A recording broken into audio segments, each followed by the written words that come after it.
listen, I'm telling you, you didn't see this because it is the most mental story of all time. So, headline. Family... It's mental. Family charged for abandoning adopted Ukrainian child who turned out to be crazy. I saw this, but I saw this. The woman pretended to be a 9-year-old, but I see it. But I didn't look into it though because I knew we talked about it. So I just saw the article, but I carried on rolling. Yeah, this is wild, like. Mate, wildest story of 2019, and I'm going to give you a variety of reasons as to why that's true. So Christine and Michael Barnett adopted Natalia Grace in 2010, thinking she was a 6-year-old Ukrainian child. Christine now says Natalia is actually an adult sociopath who has tried to murder her multiple times, according to the Daily Mail, and the Barnett family is being charged with abandonment of a dependent for leaving Natalia behind. The Barnetts adopted Natalia, a Ukrainian suffering from dwarfism, in 2010. After she exhibited a pattern of strange behavior, medical tests were performed, which ultimately resulted in the Marion County Superior Court in Indianapolis to legally declare in 2012 that Natalia was actually born in 1989. Despite this, the Barnetts are now being charged with abandonment of a dependent after they moved to Canada and left Natalia behind. While Natalia was living with the Barnetts, the adoptee allegedly attempted to kill members of the family. I saw her putting chemicals, bleach, Windex, something like that in my coffee, Christine told the Daily Mail. I asked her, what are you doing? And she, Natalia, said, I'm trying to poison you. Why would she say it, though?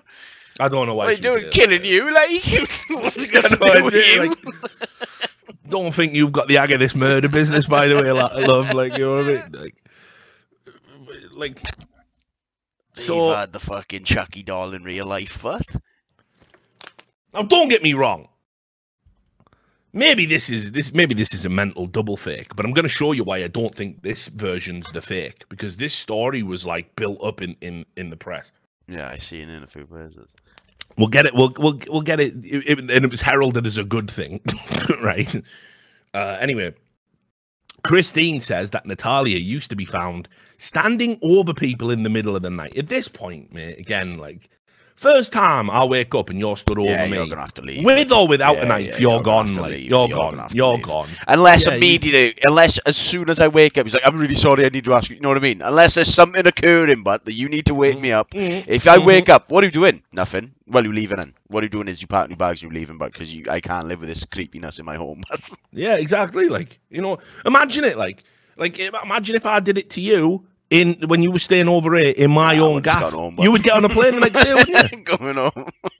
Yeah, you'd be like, see, Rich, mate, that's outrageous. Like. Just stood over your hands on it. So you're sleeping, Sam. No, I'm getting a plane, actually, mate. Sorry. You're mental. You're creepy as fuck, but can't handle it. So anyway, Christine says that Natalia used to be found standing over people in the middle of the night and stashed knives around the house. She would also make statements and draw pictures saying she wanted to kill family members, roll them up in a blanket and put them in the backyard. Again, these are what we call in the business red flags. Yeah, red flags. Massive red flags. After Natalia tried to push her adoptive mother into an electric fence in 2012, she was committed to a state-run mental institution. At that facility, she confessed to faking her childhood, the Daily Mail reports.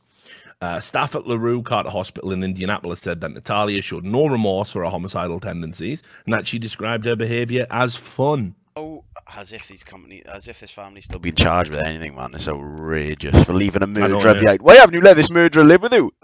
What do you mean?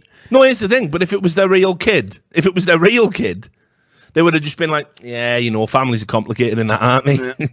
We'll just take her into a care home. Well, the Ukrainian murderous dwarf you adopted? How dare you?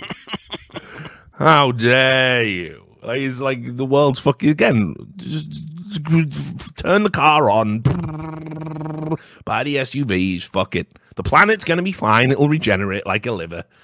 We need to go. It says here, even after Natalia was legally determined to be an adult by the Marion County Superior Court, the Barnetts still assisted her in building an independent life. In 2013, the Barnetts helped Natalia get her own lease and paid for a year before moving to Canada.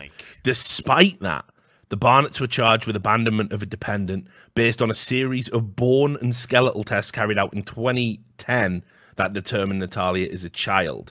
Additionally, police have declared... What was on that test, but is she small? Yeah. So, like, yeah, I don't know if you know what dwarfism works, but... knows how to use crayons. I know, it's mental, isn't it? Bone density or something. What do you even test? How do you find out how old someone is? Do your bones get thicker? Do they get longer? How does it work, but? I'm not an expert in bones. Do you cut through a dwarf butt and count the rings? Is it like trees? How does it work? What do you want to know? I don't know, man. No, it's not like trees. They're not like trees. I don't know what bone test they did. Like, I don't know what bone test they did. How do you even do it? Yeah, it's mental. It's mental. I don't know. Like, I don't know. But the test has ruled that she's a child. And not only that, police have said she's a reliable and credible witness. Which is fine, I guess. Yeah. So anyway, in the build up to this story, right? There was loads of like I say, stuff in the press about what a great gesture this was, going right the way back to when it happened, because obviously it's been a few years. It's only now that sort of the charges are getting kind of ramped up. So let me find the original bit. It was originally reported that they had abandoned the child. Yeah. And then that's when they decided. So you can see it escalated pretty quickly. You had headlines like this: parents of child prodigy abandon Ukrainian girl with dwarfism who they adopted. I don't know what she was a prodigy at. Murder, it seems. Or is there biological child a child prodigy or something? Or are they talking about a Ukrainian girl? Or maybe that's why, like, fucking hell, this girl's only 6. She knows Latin and shit. No, it's because she's been in school for 20 years. But that's fucking hell. She's an expert poisoner and she's only 6. she knows the exact amount of rat poison to put in my coffee. Like, she's a genius. Don't do it, like. Oh, she's doing it. She's doing it. Right. Then it became couple accused of neglect say adopted Ukrainian daughter was actually adult dwarf running a scam, which then became in the Daily Mail. She tried to kill us. Indiana mother who adopted 6-year-old Ukrainian girl with dwarfism has been charged with abandonment, but claims her daughter was found to be a 22-year-old sociopath masquerading as a child. And I am just going to say, you see her on the right. That's a dwarf. That's a legal dwarf. Nah, you ain't getting past my dwarf. I think it would have fooled me, mate. That ain't getting past my dwarf, but 100% legal dwarf. 100% legal dwarfs in there, but... You can tell, but the arms, the limbs, like the thickness of the elbows on there, but the arms always... No, but here's the thing. She was meant to be a child with dwarfism, is what I'm saying. Ah, right, so she did... Ah, all right, fair enough. So you thought you had a dwarf kid? Yeah, that's the dwarf. The dwarf part isn't the part that's up for... You know what I mean? But she... Surely you get a hint when she's really developed, though. She's like, fucking hell, this kid's smart. Even though she's from Ukraine and English can't be your first I'm just saying, though, Sam, would you look at that girl there and think 22? I would. Well, I'd think older than 6, but I wouldn't believe the paperwork, I tell you what. But if I was adopting that, I'd say, let's check the teeth. How old are your teeth? I think I might have been full. That's a big shiny set of adult teeth in that gums, but... Big shiny set of adult teeth. She probably got wisdom teeth, but dafty. Probably could have solved this with one dentist checkup. Maybe. I don't know. Does the development of wisdom teeth stop? I don't know. All I'm saying, but as soon as the dwarf starts saying he's going to murder me, but I might be doing some tests, like, to see if I can send you home. Like, if you're throwing me into electric fences, trying to poison my coffee, but after I've adopted, I might be thinking, you're going home, man. You can go home, but it's fine. Yeah, you're right. I mean, there's definitely got to be a test you can do. Isn't there? There's got to be. You can age anything, but you must be able to age humans. But anyway, for sure. Yeah. But anyway, here's the mad part, right? This is real life, believe it or not.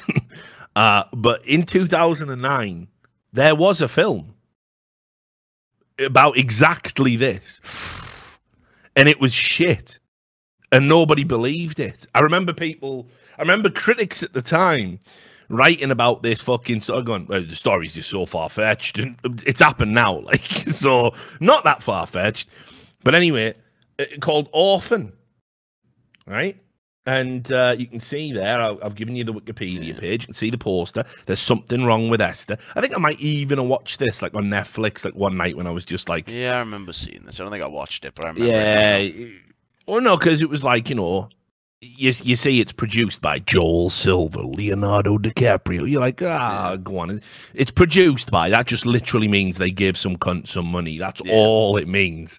Sometimes not even that. But okay. Yeah, Leo probably got in for free just by putting his name on it. That's pretty legit, probably all he contributed. But this movie is the literal fucking story. I'm going to read you the plot here. This will contain spoilers. But don't worry about it. The film's so atrociously bad, you shouldn't watch it. And if you do watch it, knowing the story won't ruin your enjoyment because it's garbage and predictable garbage at that. Kate and John Coleman's marriage is strained after the stillbirth of their third child, Jessica, whose loss is particularly hard on Kate, who is also recovering from alcoholism. The couple adopt a 9-year-old Russian girl, Esther, from the local orphanage. While their 5-year-old deaf-mute daughter, Max, embraces Esther almost immediately, their 12-year-old son, Daniel, is less welcoming. Kate bonds with Esther as she teaches her piano and reconciles with John. One night, John and Kate have sex, but are interrupted by Esther. Kate becomes suspicious when Esther expresses far more knowledge of sex than expected for a child of her age, but John tells her not to worry about it. Soon, Esther demonstrates hostile behavior, killing an injured pigeon. Right? It's always animals. If it was a girl, you might be on a good bird. page, but you know, yeah, see, pigeons. could have went self-defense. No, nobody has to use self-defense against a pigeon. Right, and injuring a classmate at the park, furthering Kate's mistrust. After Sister Abigail, fuck me, they really plumbed for stereotypes here, didn't they? Like, any cliches we can shoehorn in? Well, okay, the orphanage is a nunnery, and it's run by Sister Abigail. Fucking hell. All right, good. Got it. Right. After Sister Abigail, the head of the orphanage, warns Kate of bad things happening when Esther is around, Esther kills the nun with a hammer. So. Oh, bitch, she's 9. Yeah, you bastard. Smash. Esther kills the nun with a hammer and pushes her body into a ditch, hiding the evidence in Daniel's treehouse. She catches Daniel spying on her, interrogates him, and threatens to kill him if he mentions anything to his parents. Kate becomes further convinced something is wrong with Esther, but John does not believe her. When John suggests Esther to do something nice for Kate, she brings her a bouquet of flowers intentionally from Jessica's grave, angering Kate and causing her to grab Esther's arm. Later that night, Esther purposefully breaks her own arm and frames Kate. The next day, Esther releases the brake in the car, causing it to roll. I mean, we're just skipping ahead the cars now, causing it to roll into oncoming traffic. Who writes these fucking plot summaries, by the way, on Wikipedia? They're always garbage, aren't they? It's like 1 minute, she breaks her own arm, now we're in a car. Releases the brake in the car, causing it to roll into oncoming traffic with Max inside. When Esther points out the wine bottle she found of Kate, we're introducing a wine bottle now, John decides to take some time away from Kate, taking the children before demanding a divorce. Kate later discovers that Esther came from an Estonian mental hospital, and the orphanage Esther claims she was from has no records of her. When Daniel learns about Sister Abigail's death from Max and searches the treehouse, Esther sets it on fire, causing Daniel to fall and be knocked unconscious. Esther attempts to kill him, but is stopped by Max. While Daniel is in the hospital recovering, Esther smothers him with a pillow, but he is revived. Realizing what Esther did, Kate attacks Esther and is restrained and sedated. That night, Esther attempts to seduce... a drunk John, bit creepy movie, bit creepy, who realizes that Kate was right. At the hospital, Kate gets a call from Dr. Varava and learns Esther is actually a 33-year-old named Lena Clammer. She has what the fuck is that? Hypochondriacism, a condition that stunted her physical growth and caused her wrists and neck to have been hiding scars. What? That doesn't make any sense. Oh, no, sorry, I jumped ahead. And caused proportional dwarfism, and has spent most of her life posing as a little girl. Lena has murdered at least 7 people, including the last family that adopted her after failing to seduce the husband. The ribbons Esther wears around her wrists and neck have been hiding scars for her breaking out of a straitjacket. Meanwhile, Lena removes her disguise, kills John, which Max witnesses, and after Kate rushes home, Lena grabs a gun and attempts to shoot at Max in the greenhouse, but Kate breaks through the roof and lands on top of her. Yeah! I know, a full fucking Arya Stark flying through the sky. Kate and Max escape to a frozen pond, unaware that Lena is pursuing them. Lena attacks Kate, knocks the gun away, and hurls them onto the ice. Max tries to shoot at Lena, but shatters the ice, sending Lena and Kate into the water. Kate climbs out with Lena clinging to her legs. Kate viciously kicks the dwarf in the face, breaking her neck and letting her body sink to the bottom of the pond. Hell, who's she but Tony Ferguson? One kick neck break. Wow! Smash all the bones in your neck. Smash up your face. Yeah. Max and Kate are met by the police moments after, with the unwelcome task of having to explain why you just killed and drowned a dwarf. Fucking I know what. Any words? Yeah, I know, innit? So, I suppose the story, what I'm saying is, I suppose the story could have had a worse ending. The real story, I mean. Yeah. So, just saying. God forbid they got to an ice lake, someone would have lost a neck. Exactly. But remember, this movie panned critically for being far-fetched, stupid. Reality's mental compared to anything you can imagine. It just is. Is though. I let you off once before, but you still got the nerve to come back here and make trouble again. Eh? Yes, children.